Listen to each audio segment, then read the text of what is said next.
Bariki sauti sana. Yes. Mandaraka sata. Kuna mama anaitwa mchawi ila kumbe sio. Mungu anaenda kutetea, nguvu ya Mungu inakushukia. Wamekuwa wakikuita mchawi lakini wanakusingizia. Fire the Holy Ghost. Kandara brakasa kapania. Yes. Nyanyua tu mikono yako juu usishangae. Ninamwona mtu ana uvimbe. Uvimbe unatoweka, hilo pepo la uvimbe. Yes, nyanyua mikono juu. Ukiwa na uvimbe, nguvu inakuja hapa. Inakuja hapo katika jina la Yesu Kristo. Roho ya uvimbe kwa jina la Yesu. Njoo hapa. Njoo.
Katika jina la Yesu Kristo aliye hai. Asante Bwana. Asante kwa kuwa wewe upo kama ulivyokuwepo. Na jioni leo tena unaenda kutenda mambo ya ajabu kuliko tunavyoomba na tunavyowaza. Leo ndakufundisha jinsi ya kupata jibu kwa njia ya nguvu ya ufufuo. I'm going to talk about the power of resurrection. Naenda kuongelea kuhusu nguvu ya ufufuo. Ukisoma katika Ezekieli 37, tunaposema kutabiri. Kutabiri ni kuongea katika uwezo na uvuvio wa Roho Mtakatifu. Kwa nini neno hili li hai tofauti na vitabu vingine vya kimia, vitabu vya uasibu? Neno la Mungu li hai kwa sababu limevuviwa na Roho Mtakatifu. Kwa tunapo tabiri tunaongea kwa uwezo wa Roho Mtakatifu. Ndio maana Ezekiel aliambiwa hivi alipoona uwanda wenye mifupa. Mungu akamwambia hivi, ukisoma Ezekiel 37:3, akaniambia mwanadamu, je, mifupa hii yaweza kuishi? Swali ni kwamba hali unayopitia inaweza kubadilika. Ule upofu ulio nao siku moja unaweza ukatoweka. Ule umaskini ulio nao siku moja unaweza ukawa utajiri. Hili ni swali la kinabii ambalo Mungu alimuuliza Ezekiel. Je, mifupa hii yaweza kuishi? Sema amina. Mvua inayonyesha yaweza ukatika? Kama unaona mvua hajaomba nabii, wanaomba vijana wa nabii mpaka inakatika, basi Mungu anajibu maombi katika jina la Yesu Kristo. Kama unamfahamu Yesu, mshangilie Yesu, maana ndiye aliyenyamazisha. Haleluya. Sema amen kubwa. Sema amina kubwa. Sema power. Yes, ipo nguvu katika maombi yaliyovuviwa na Roho Mtakatifu. Si maombi ya dini. Maombi yaliyovuviwa na Roho Mtakatifu yanaachilia power, yanaachilia nguvu, maana yake yanajibu. Maombi yasiyovuviwa na Roho Mungu hayana jibu. Sasa ngoja nisikilize. Nguvu ya ufufuo ipo mbali na tena kazi. Na lengo mojawapo la Yesu kufa ni ili kutuachia nguvu ya ufufuo. Sema amina. Katika Yeremia 8:3, kwa sababu ya maamuzi mengi, mambo mengi yamekufa. Sema amina. Mahusiano yamekufa, afya zimekufa, biashara za watu zimekufa, heshima za watu zimekufa. Watu wanasubiria neema ya ufufuo. kila eneo linahitaji ufufuo. Unaona, shetani ametuingiza kwenye mipaka yake na ametuweka katika hali ya mauti, na ndio maana utaona ya kwamba injili inapohubiriwa lengo lake ni kututoa katika mauti, kwa sababu lengo la injili ni kufukuza dhambi, na dhambi mshahara wake ni mauti, na kazi ya mauti ni kuua. Sema kuua, sema kuua, sema kuua, sema fire, sema fire, sema moto, sema moto, sema moto, sema moto. Kama unajua Mungu yupo, hebu angalia milimani kule, angalia na kule, unaona mvua inafanyaje? Inanyesha.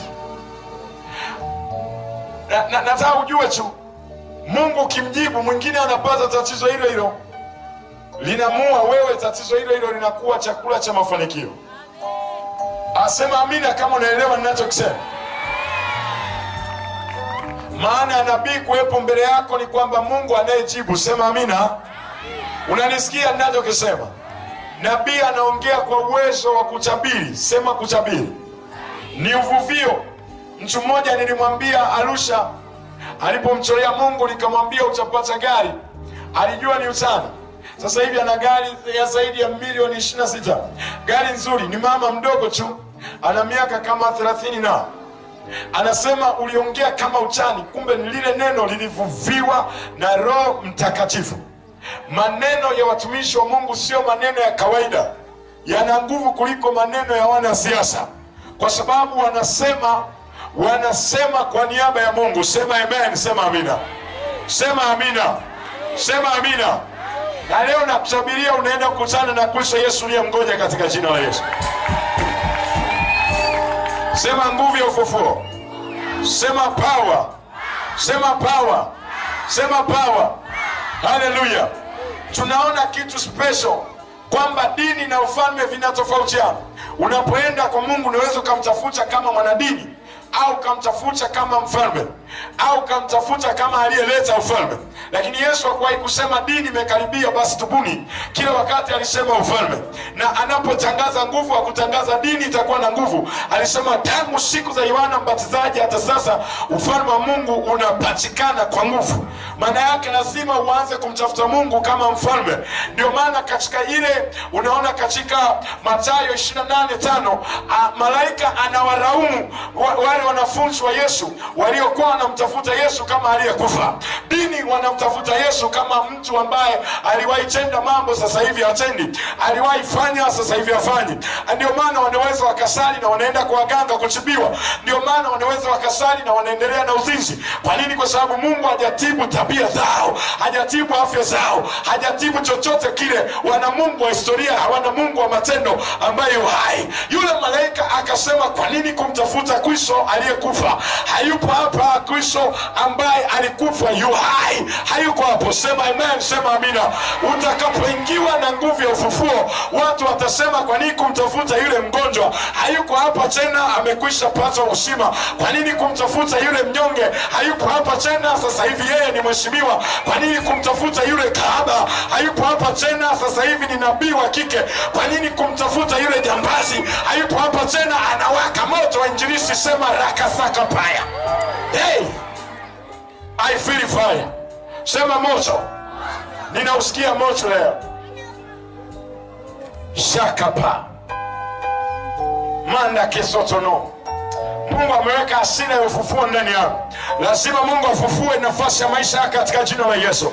Leo huduma zinakufa, adui anazizika kama alivyotaka izike siku ya leo. Unaona mvua ni kweli ni baraka, lakini kwa nini sinyeshe asubuhi na kuja jioni? Unajua wachawi wapo kazini. Ndio maana Paulo anasema kupigana kwetu si juu ya damu na nyama, bali ni juu ya falme na mamlaka zilizo juu ulimwengu wa roho. Lakini katika hayo yote tunashinda, na zaidi ya kushinda, maana yupo aliyefufuo, anayefufua nafasi zetu zinazozikwa. Sema amina. Bwana anaenda kukutoa kaburini leo katika jina la Yesu Kristo. Lile kaburi la ndoa yako, kaburi la tabia, yamkini umekata tamaa na kila kitu ni kama kinakufa kimesimama. Bwana yupo aliyefufuka ili ufufuke pamoja naye, na nguvu ya ufufuo anasema iko na itaendelea kuweko, kwa sababu yeye ni mfalme wa mwisho, wala ufalme wake hauna mwisho. Au semi amina, hujui namna upokea. Zaburi 81 mstari wa 10 anasema, funua kinywa chako nami nitakujaza. Amina ya mtakatifu sio sawasawa na yowe ya mwanasiasa. Sijui oye. Hapana, tunaposema amina, we are receiving. Tunapokea. Mwambie mwenzako sema amina. Mwambie sema amina. Sema amina. Sema amen. Sema amen. Sema fire. Sema fire. Hallelujah. Hallelujah.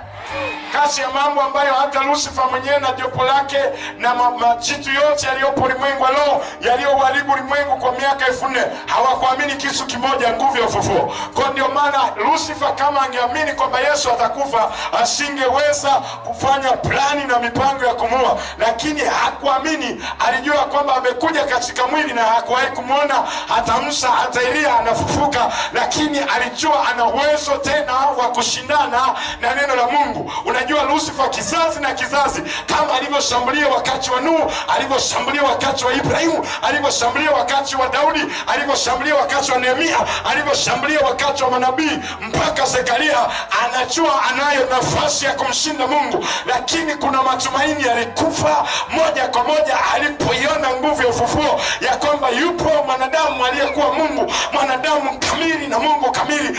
Alipofufuka akatoka katika wafu, alipotoka akajua sasa wote ambao nilikuwa nimewafungia kwenye kaburi na gereza langu watatoka, na hawana namna ambayo wataweza kuzuiliwa. Ndivyo ambavyo tunakwambia habari njema, kaburi la Yesu liwazi ili wewe utoke pale ambapo shetani alikuweka, katika jina la Yesu Kristo aliye hai. Hallelujah. Sema the open grave. Maka peto koshina kiri mikosana. Nasikia nguvu nyingi kama ni paya hapa today. Kanda rapa kasasa. Sema Yesu amefufuka. Sema Yesu amefufuka. Sema Yesu amefufuka. Sema Yesu amefufuka. Sema Yesu amefufuka. Tena Yesu amefufuka. Hebu tamka kama mtu anayefufuliwa na Yesu. Sema Kristo amefufuka. Mwadhimishe Bwana, usiwe kama mchawi umenuna, uko kinyume na Yesu. Hapana, wewe uko upande wa Yesu. Sema Yesu amefufuka. Mpaka kuzimu isikie. Sema Yesu amefufuka.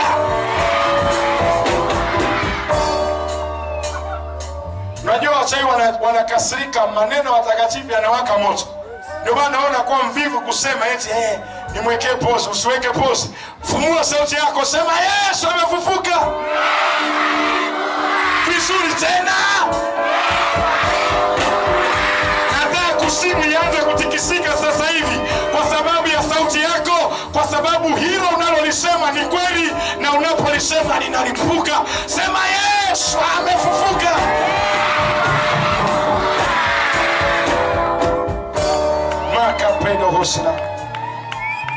Hallelujah.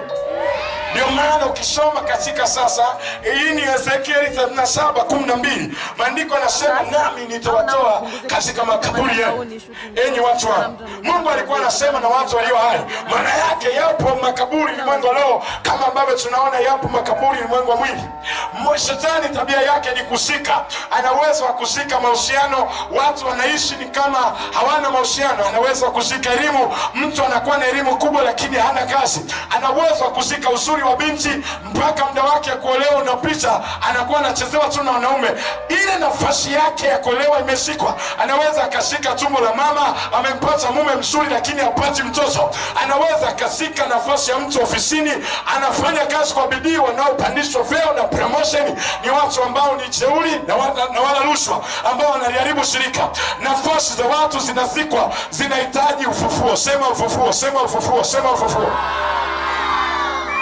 Leo kidole chako, kucha yako, nywele zako zilizokufa, yani chochote kilichokufa kwa jina la Yesu kinaenda kuwa hai. Kama unaamini sema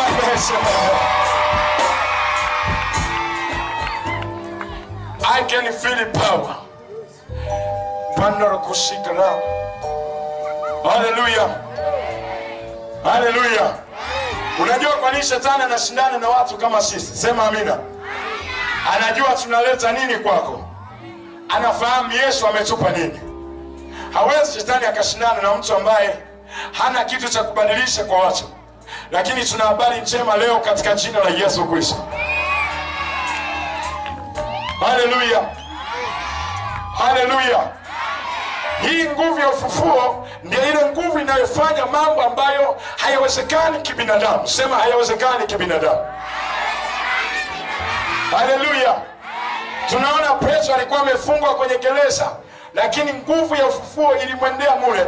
Alitoka na walinzi wanashangaa, makomeo, kila kitu kimefungwa. Ndivyo ambavyo Mungu ataenda kukufufua. Wamekufungia wakina chuma uleto, wameiba nyota, wamefanya kila kitu, ni kama hauji kutoka kiuchumi, lakini watashangaa na wewe ni kati ya matajiri wa mji. Wanasema huyu tuliyemloga ametokaje? Utatoka kama Petro alivyotolewa na nguvu ya ufufuo wa jina la Yesu. Pokea hiyo neema katika jina la Yesu Kristo. Haleluya. Wamekuloga, wameroga ndugu yako analewa ili tu awe mteja wao. Ni mtu wa viroba, anapoteza fedha, lakini nakwambia hizi ndio habari za ufufuo. Kufumba na kufumbua, utashangaa amenyanyua mikono yake juu na amempokea Kristo, na usima wa Kristo umeingia ndani yake, na watu watashangaa mteja wao waliokuwa wamemloga si mlevi tena, bali analewa kwa Roho Mtakatifu, anarabra kisa kapanda breketa benda botina kasaka poni ana vikosi karaba. Wanamuuliza unaongea nini? Anasema nimeupokea ufalme na lazima nipokee na lugha ya ufalme. Kwa nini? Kwa sababu lugha ya urevu haipo tena, bali ipo lugha ya Roho Mtakatifu. Hebu sema amina, sema amina, sema amina. Haleluya. Lugha ya maisha yako inabadilika. Utaacha kusema najisikia kufa. Utasema sitakufa bali nitaishi, nitasimulia.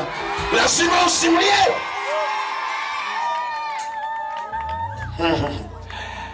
Toka sandu ushikra. Haleluya.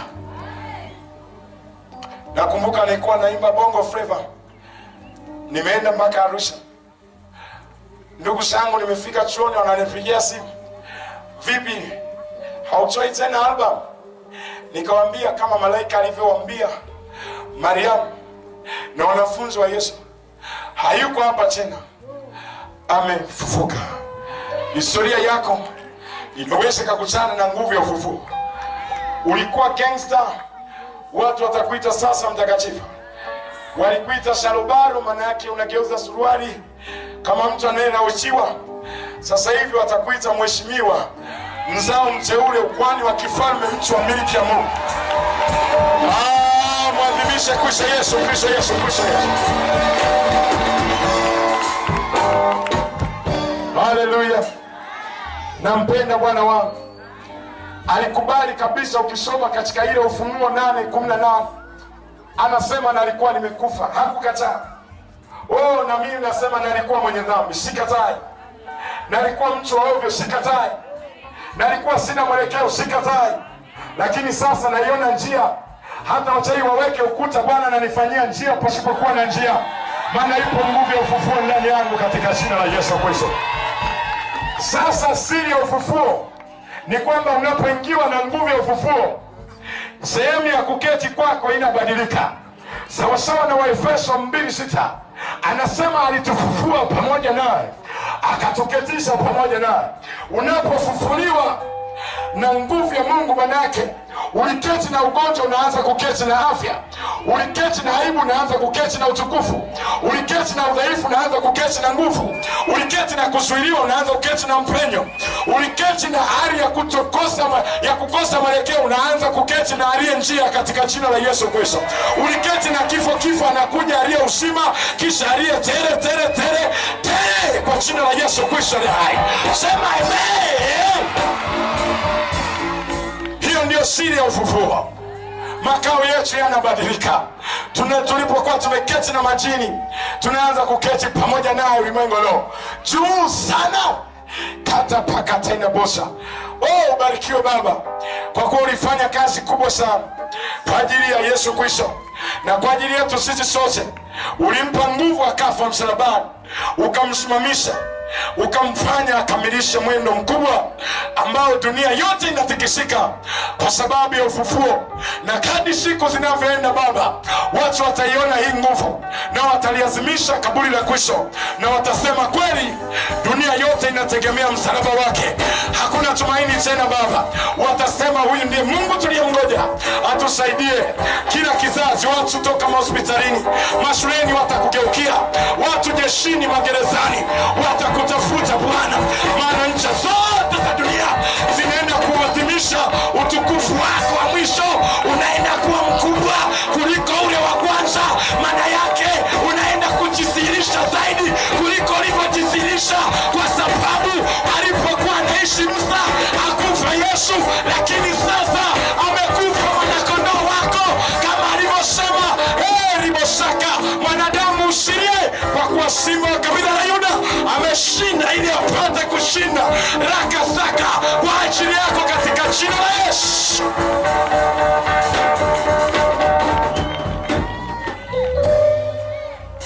There is a point in our life, kuna hatua katika maisha yetu tunasikia kulia. Yohana Ajarishi alikuwa nabii, akakuta mambo ni magumu, akaanza kulia. Mbingu zikamsikia. Zilipomsikia mbingu, nao mbingu hawakuwa na tumaini. They didn't have hope. Ile kasakapa, baadaye wakakumbuka ya kwamba kumbe kuna mwana kondoo wa Mungu. Huyu sio mwana kondoo wa kuhani, huyu sio mwana kondoo wa Pentekoste wa Moraviani, huyu sio wa dini, huyu ni mwana kondoo wa Mungu. Hawahusu wanadamu. Hakufa kwa sababu ya ushawishi wa wanadamu, hakufa kwa sababu ya kale kasenda bosita, hakufa kwa ajili mogari ya manda blekeseto. Halikuwa hatafuti utukufu wa wanadamu. Yupo ambaye alikaa uchi, yupo ambaye aliteseka sana. Alijua baba yake anafanya nini kupitia mateso yake. Alijua sababu ya ukombozi wa milele ambayo baba alisukuma kupitia mateso yale. Alikubali kufa kama mnyama, alikubali kufa watu wakimwona uchi, alikubali kufa kwa mapigo mengi. Mtu wa huzuni nyingi ajuaye sikitiko, penda Rakasaka, penda Blekitana. Maandiko matakatifu yanasema aliharibiwa sura yake sana. Maana yake si tu alipigwa miba, lakini hata waliokuwa wametendewa miujiza baadaye walimkataa. Ndio maana ya kuharibiwa sura, hakuna ambaye aliweza kusimama naye. Hata wanafunzi wake walimwacha, lakini alijua ya kwamba baba yake alipokusa kapaya yuko pamoja naye ili kukamilisha msamaha hata wale waliomsaliti. Asante Yesu, umetukumbuka na sisi tuliokusaliti, ambao ilibidi tupotee milele, ambao ilibidi Rakasoka tuwe watu wa jehanamu, tuwe na watu wa kuliwa na funza, tuwe na hofu milele, tuwe kwenye moto milele. Lakini Baba aiko pego nina ngonda mando kulikia koya leko ni amakuri leo aya mako ya neye ori amori kosiro.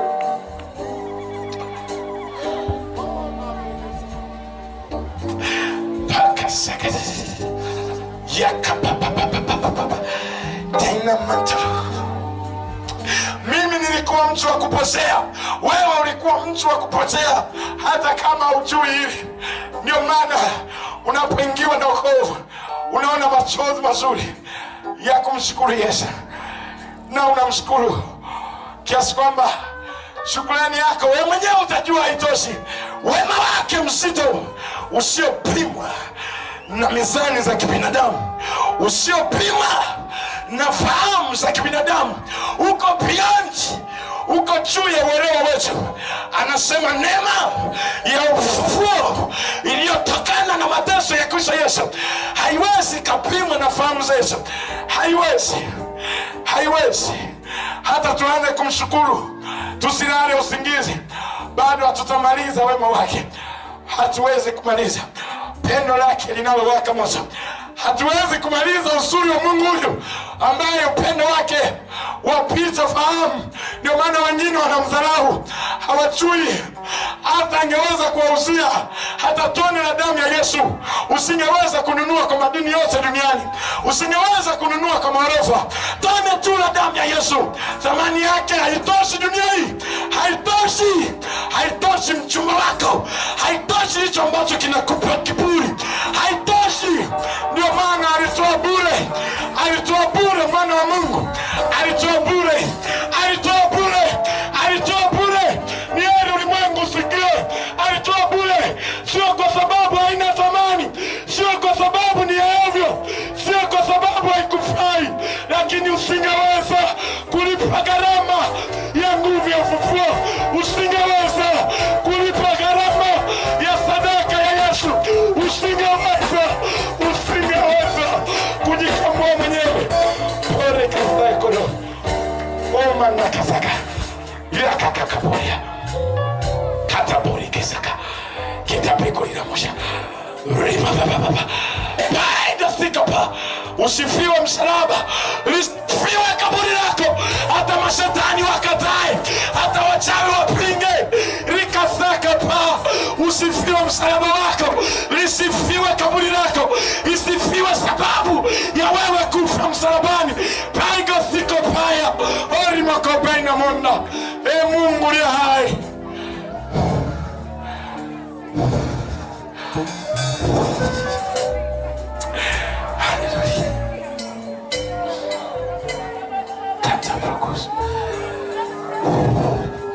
ninakwambia mwanadamu, na kiburi chako utakuja kuelewa ya kwamba ninachokisema huwezi ukapima uthamani. Ndio maana mapepo yapo kazini, yanapita kwenye ndoto, yanapita kwa rafiki yako, yanapita kila kona ya maisha, yanapita kwenye ukata wa uchumi wako, yanapita ili yakuweke mbali na sadaka ya thamani mno ambayo hatukustahili kuipokea. Kwa sababu ndio maana alipoona hatustahili kuipokea, akashusha chombo kimoja kinaitwa neema ya Mungu. Maana yake nilipokufa ninapandishwa pale ambapo sikutakiwa pandishwa, ninaitwa jina ambalo sikutakiwa niitwe, ninakezishwa mahali ambapo sikutakiwa niwepo. Oh, nyanyua mikono yako juu. Unanishangaa? Ninasema habari za Mungu wako anayekupenda mno. Uwepo wa Mungu umefunika. Wewe unajua kwamba ulimkosea Mungu, ulirudi nyuma au na dhambi, kimbia wakati huu. Ninasikia Yesu anawaita watu tena msalabani. Njoo, njoo, usiogope. Nimenena hizi habari. Kimbia, leo tutaanza na hizo habari. Wala usimwogope mtu, njoo pasipo kudharau msalaba. Kimbia mahali ulipo, njoo hapo mbele, njoo hapo mbele. Anza kusogea, anza kusogea, anza kusogea. Yes, yes, yes. Njoo kwa Yesu, njoo kwa Yesu. Njoo, wala usisukumwe na mtu. Nataka uwe kama mtu aliyemheshimu Kristo akayadharau mapepo. Utaendelea kuheshimu mapepo mpaka lini? Huu ni wakati wa kuthamanisha msalaba wa Kristo Yesu. Njoo, njoo. Huyu ndio Mungu wako, huyu ndio uliyemngoja, huyu ndio Bwana wako, na huyu ndio aliye kweli. Hara makasakapa penda nakasiga penimo ribo shina mama. Imba usifiwe kaburi la Yesu. Paka sana besi usifiwe kaburi la Immanuel. Zidioche. Waimbaji wangu wasianza kuimba upako na shuka. Please, please. Hari, hari, hari.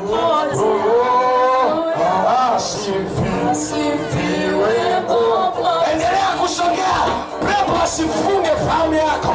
Msalaba wa Kristo ni wa thamani. Ni wa thamani. Ni wa thamani.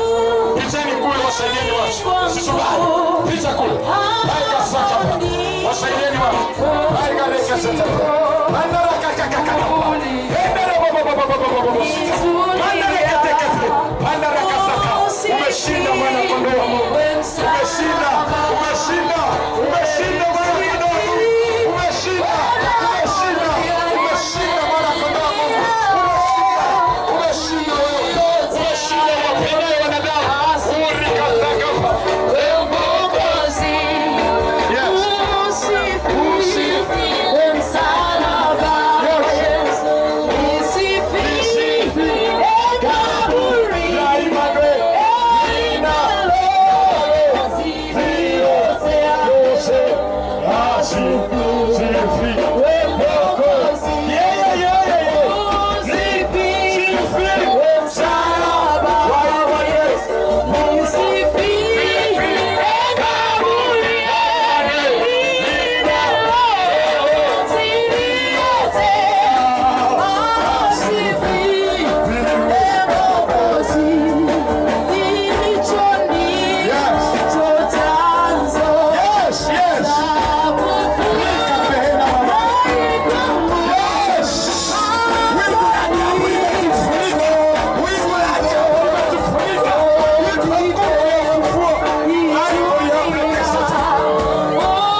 njoo juu yangu. Kama ulikuwa na chochote kile kwa ajili yangu, nipe sasa. Kuna watu Mungu anaenda kufufua nafasi zao za karama za roho. Karama za roho. Karama za roho. Wa kwanza, pokea hiyo neema katika jina la Yesu. Nikitaja tu namba yako utasikia nguvu ya Mungu inakuja. Wa pili, tusaidiane kwa watu. Watatu, ona nguvu hii. Ona nguvu hii.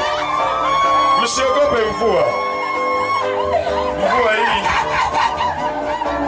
inanyamaza sasa hivi. Yes!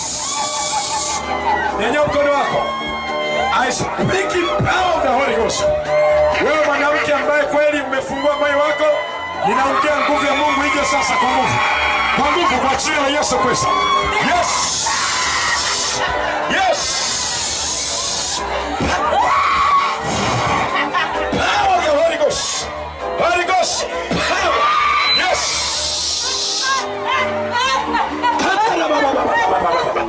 Nguvu inapisa, nguvu inapisa, nguvu inapisa. Yes, pokea, pokea, pokea. Adui hawatazuia. Nguvu inapita ya ajabu katika jina la Yesu Kristo. Raka sita pa. Paina mama. Mandoro kushika.